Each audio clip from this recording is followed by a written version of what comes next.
बहुत खुशी की बात है कि भारत दुनिया की चौथी अर्थव्यवस्था बन गया है।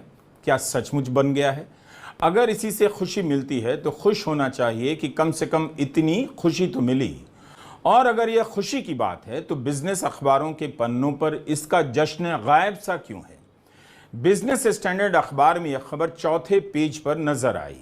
इस तरह से छापा गया है कि भारत जापान से आगे निकल गया है, जैसे किसी को पता ना चले। हो सकता है कि बिजनेस अखबार ठीक से जानते समझते हैं कि इसकी हकीकत क्या है।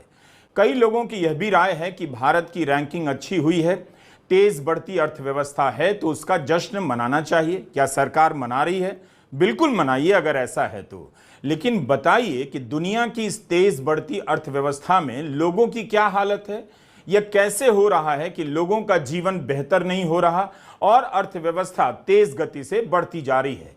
अब इस चार्ट को देखिए। आईएमएफ अंतर्राष्ट्रीय मुद्रा कोष का 2024 का अलग अलग देशों के जीडीपी का आंकड़ा है।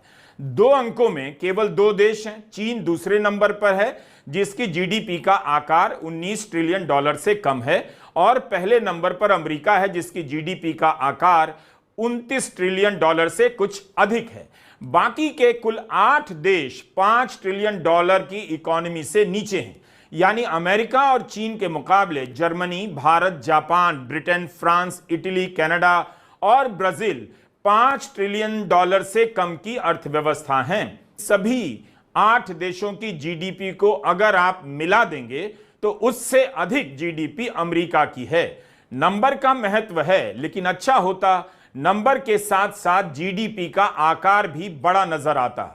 उस मामले में भी भारत अमेरिका और चीन के अंतर को इस वक्त कम नहीं कर पा रहा।